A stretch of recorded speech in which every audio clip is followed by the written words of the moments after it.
All right, so now let's continue from where we left off.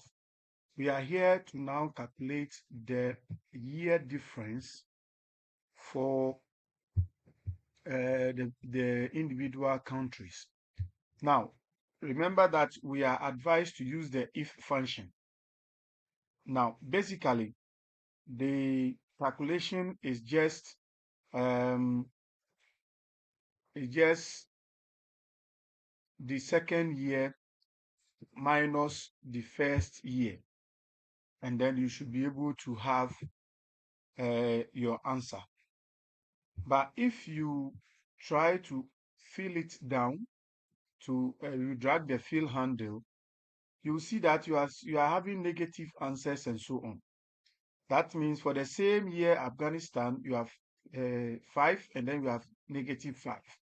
That means there is an issue. That's why we are asked to use the if function. So let's go into it and see how the if function helps us.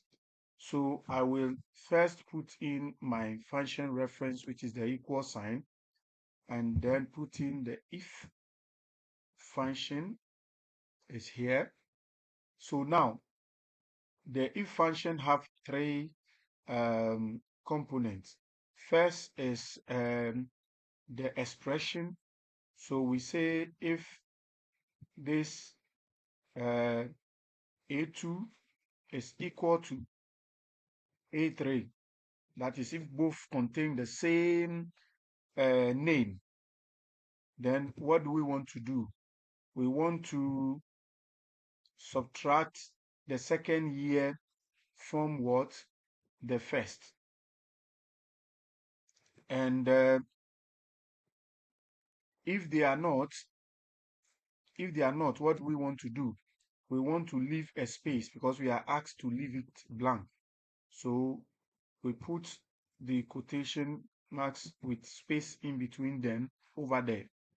Now, this is basically what the if function is about. And you press enter, you should get your answer.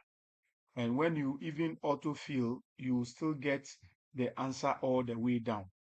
But there's a little addition we can bring to this, because in a data such as this, you can have a situation where some of the names are not the same. One, it could be that there are spaces before or after some of the names, which you need to get rid of.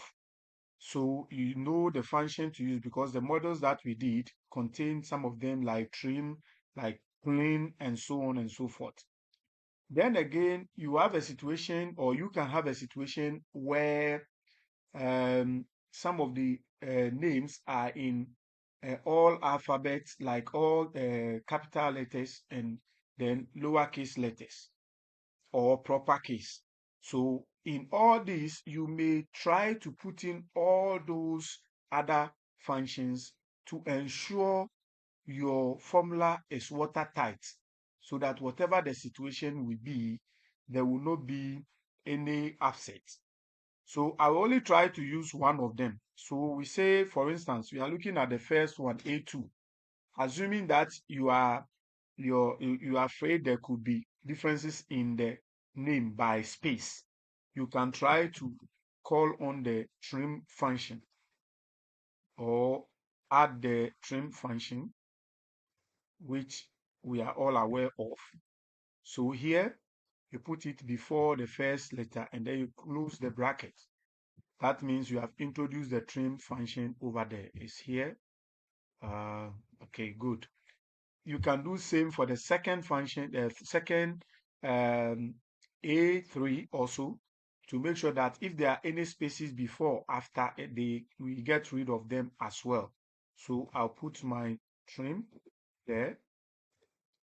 Let's see, and open a bracket. And let's see how it goes. So trim is here. Close the bracket.